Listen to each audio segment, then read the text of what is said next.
Okay, Tuesday morning in the kingdom, and there's kind of no wind. Yes, I untangled the flags, and the Alaskan flag is missing about a quarter of it. You know what happened there? The wind kind of, how would you say, abused it, like my ex-wife in my relationship. Oh, she abused me mentally.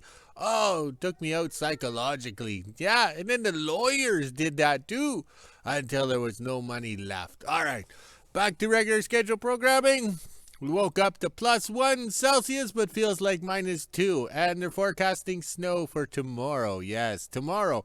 So on the yo-yo scale, +34 Fahrenheit, but feels like +28 Fahrenheit. Oh, so it's going to be an icky day. Hopefully there's no wind. I don't know where the sun went.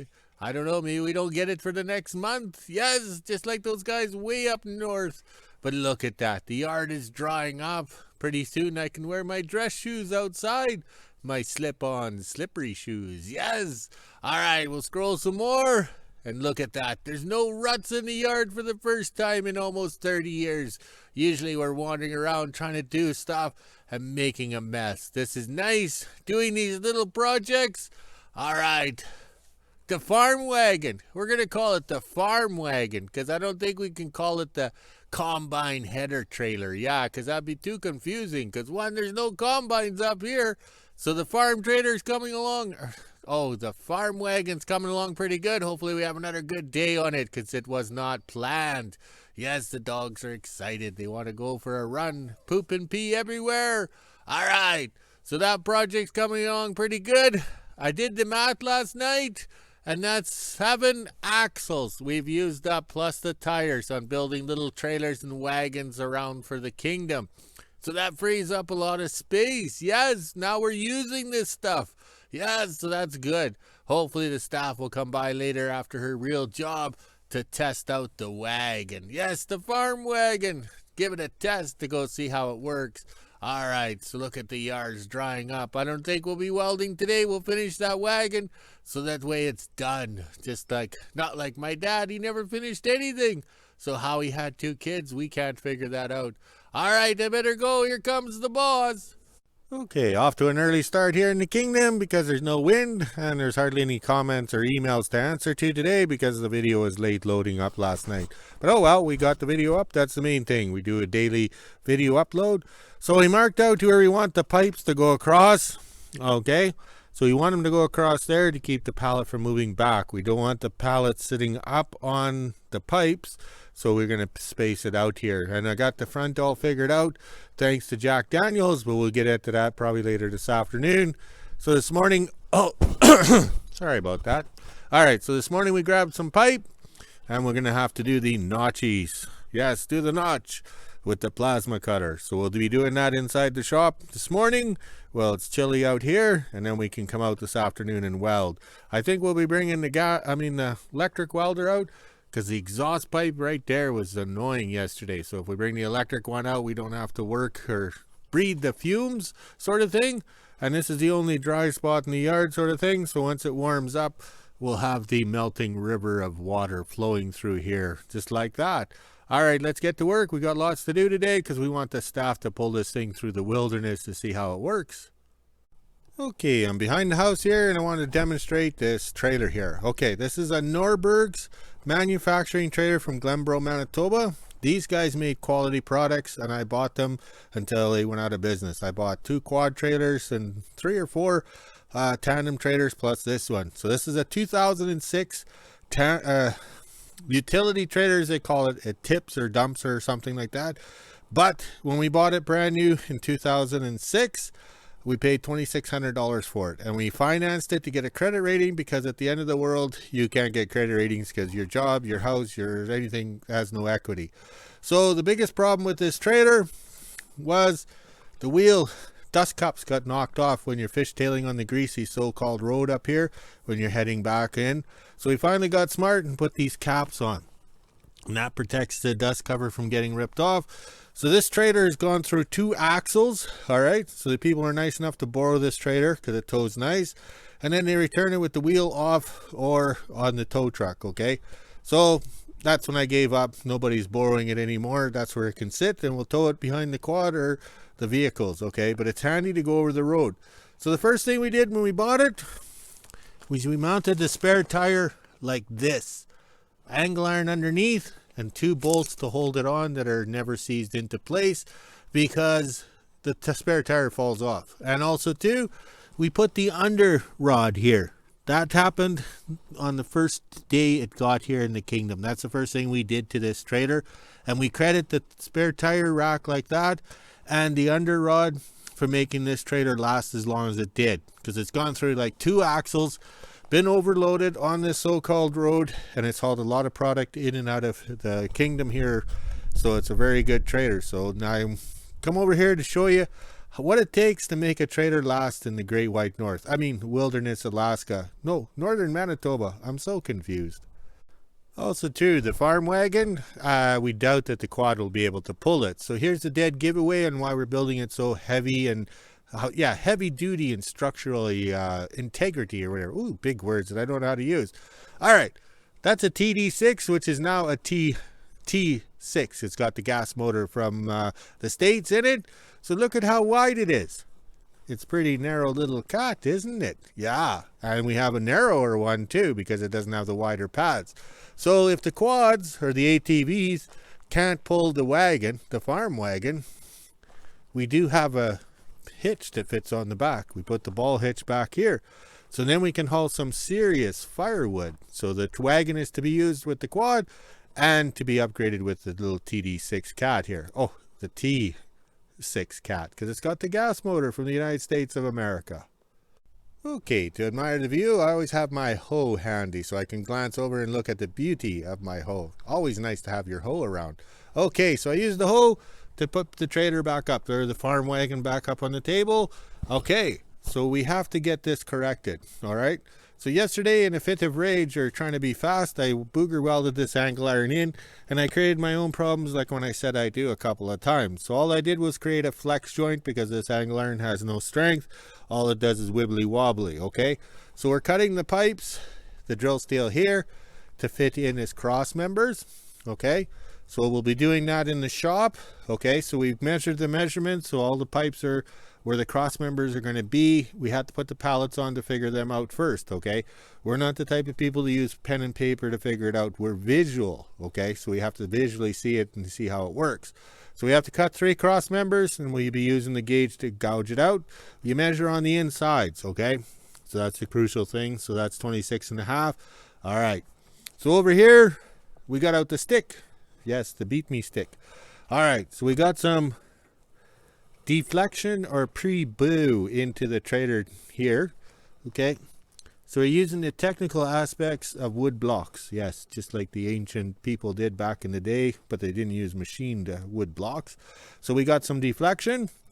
All right, ground rods, everybody steals them. They think they're worth copper. Oh, look at this, we got 3/4 inches of copper. No, you don't. You have a copper coating. So if you send it to the scrap yards down south, they don't like that because it screws up the melting pot. So I've been saving this piece for probably close to 30 years, figuring I'm going to use it as a ground rod for electrical. Well, guess what? No. So we're going to weld this on as the under support. So we'll be putting it in here, brace it up here with a little stem piece up, and then back to this cross member back here. We're putting a steel pipe in right here. Okay, in theory we should just remove the angle iron totally, but no, I booger welded it pretty good there. So we'll just put the pipe inside and weld it up here and weld it there, so that should give it the strength. And then I have a flat surface for putting my supports going to the hitch. So this should work out pretty good. So we'll have some shop time in there cutting out the pieces. And seeing how it's going to be used for hauling toothpick trees, we have the posts here, okay? So this is why you have to cut the drill steel, because it threads together. This is like paper thin, okay? So the more they use these drill steels, the thinner they get, okay? Because these things go down into the bedrock and are spinning around, so the outside wears down. So you can tell if the drill rods are worn out, the lighter they are, okay? So if they're light, they're worn out. So that makes this 3 inches here very, very thin, so it's very hard to weld. So I got some booger welds over here because I knew the back bumper wasn't going to be much support, so we just put it on there. Plus we were running short on the thing because this is 10 feet of drill steel right here, okay? So that's all we got. And I wasn't going to screw pipe together and make it longer. We'll make this trailer work with what we have, because cutting blades, welding rods, all that kind of stuff costs money. So let's get this done, because you know we have a deadline to use it. Okay, we brought the Lincoln AC/DC buzz box out, and this is my other dolly cart that needs the wheelbarrow wheels on it like that. I think we're going to mount the AC/DC welder on this cart because we're going to have to move it around a lot. And plus two, this exhaust stack for the Ranger 250 in the shop, it needs an exhaust stack to go up. I saved the pipe and everything because when it was in the old part of the shop, that's the way it was. We never have any exhaust on the ground level. All right, so I clamped it down to the table, and I got my cross member pipes in, okay? So you use your square, use your mark on this side, no sense measuring and measuring. Just put your square in, and then you know it's straight, okay? Also too, we're using the 1/8 7018 Hobart, and the buzz box here has the clicky segments, okay? So you take the knob, you click it, not like the Ranger 250, the Ranger 8, or the whatever. Okay, you have the knob to fine tune. There's no fine tuning. Either you click it, that's your hot. It's either hot or not, okay? So to weld over here, we had slight gaps or whatever, not too bad. So what I did was I took my rod, knowing that it's kind of hot, was I went up and came back down. Went up, came back down, did a puddle, up and go back. So basically what I was doing is depositing material in a little gap here and just continuing on. And these welds were all done up hand, and then got it running flat here. So this turned out well. So these are all done here. All right, and then the next problem we had over here, I forgot to allow for the segment here, and we welded in here. So that was fun getting this in. I had to beat it into submission, see the wowie there, and we used the small hammer over there, okay? But beating this in gave it strength like you wouldn't believe. I wanted a tight fit. So what actually happened is this getting beaten in, okay, made this thing banana. Yeah, it bananaed. So now after lunch, we'll take the mini hoe over there, and we're going to have to put excruciating pressure down on here to get the bow, because we want this thing to have a high bow, so over the years of misuse or abuse, it'll bend down to be level. So that's what we're going to do. And then once we get it bowed down, we can do the welds. This will tell you how good I am with the plasma cutter for cutting it out, okay? I know using my big fat yellow marker there, or the purple one, I know which side of the line to go to get a tight fit, and we just do a little grind here, okay? So they were all nice fits and everything. Very pleased with it. All right, let's go have some lunch, which is toasted tomato sandwiches. Okay, it's 2 o'clock and it's freaking windy here. I don't know what's going on. I think I moved to Saskatchewan or Wyoming. So what I did was to pull down on it. I used the weight of the mini hoe. Yes, your hoe always has some weight to it and is very handy. So what I did was I pushed down on the thing and lifted the tracks up, and then shut the machine off. And then the hydraulics will naturally creep. So I knew there was equal amount of tension on it. So this pulled the hitch down while I did my welds, okay? So the first thing I did was make sure it's going down, keep double checking with my sticks and my levels and my eyeballs, okay? And then I welded this into place, all right?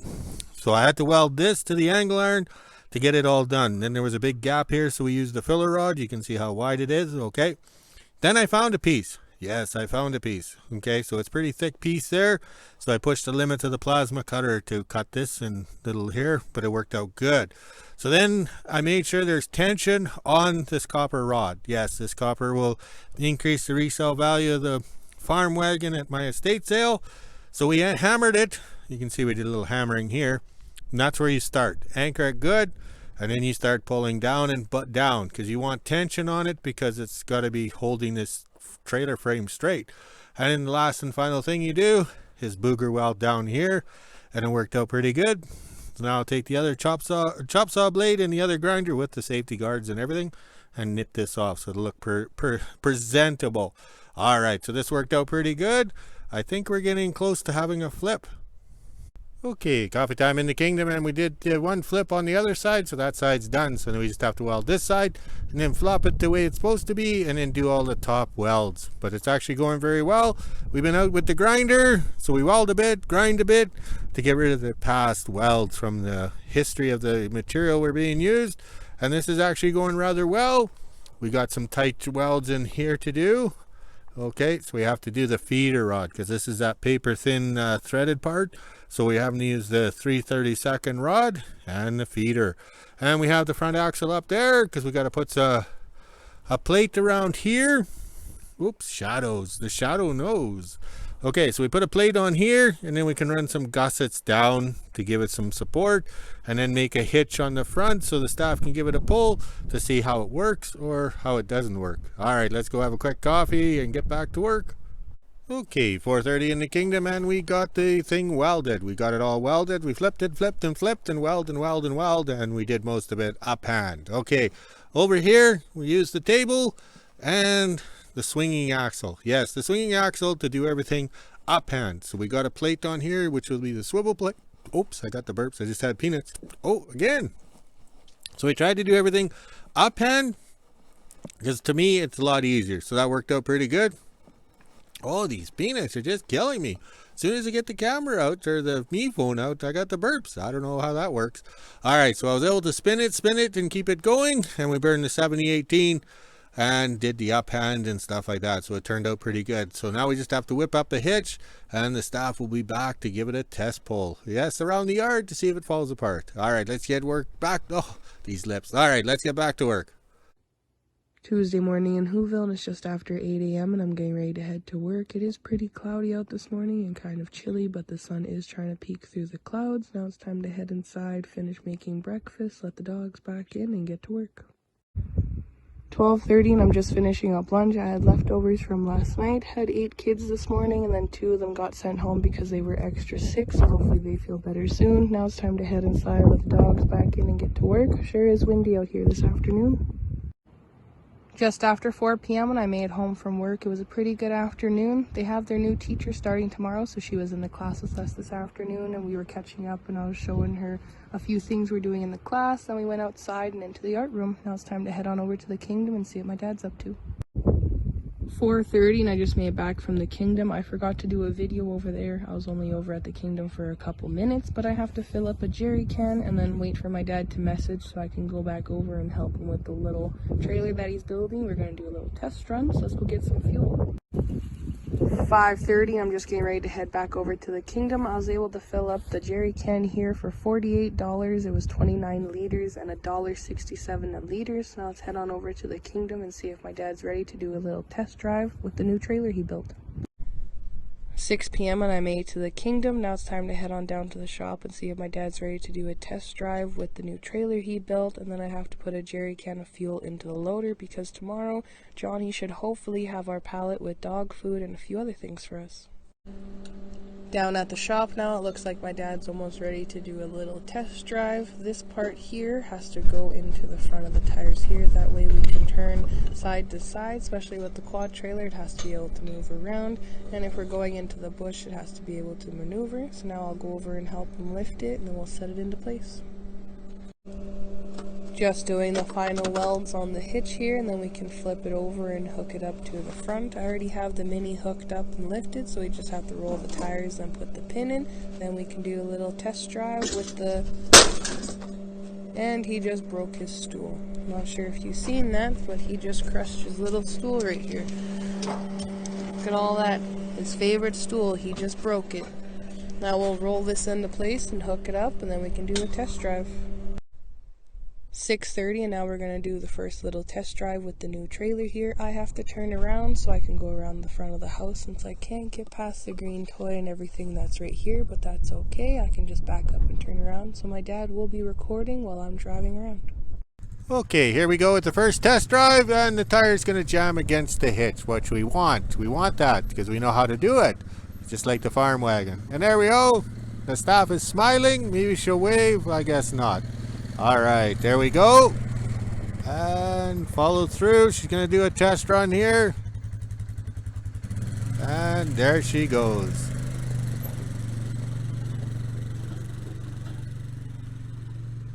Hey, here comes the stuff. The wagon hasn't fallen apart yet. We have to lower the air pressure in the tires, and we have a few more braces to weld on.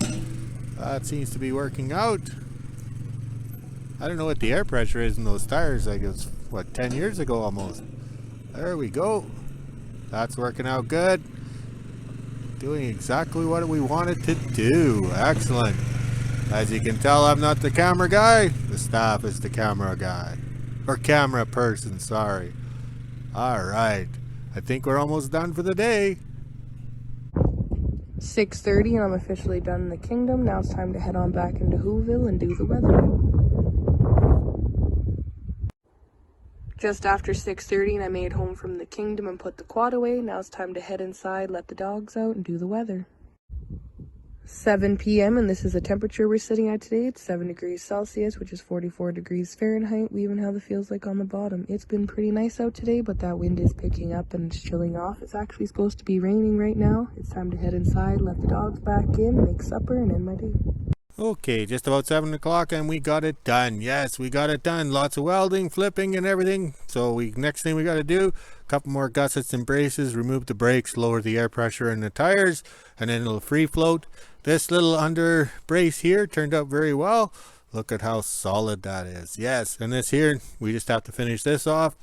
And once we figure out where the tires are touching, we can put gussets in here, okay? And that's one thing we have to do. We have to wait and test it out. And we got the hitch on here. We didn't know what kind of style of hitch we needed, so I went for these hinges. I've had these hinges for about 20 years and I got about 20 of them. So we put them on here, and then if I had to weld them solid, it would have worked out really well. Very pleased. Once again, recycled hitch. Went and found one that was complete. All right, let's go check on the flags to see how they're surviving. Okay, they're forecasting snow tonight, and I think it's dropped 10 or 20 degrees since this afternoon, the heat of the day. And look at the flags. They're enjoying that chilly wind. On frickin' real how cold it turned in the last hour. All right, let's go walk the dogs, drink some beer, and make a video. Talk to you later.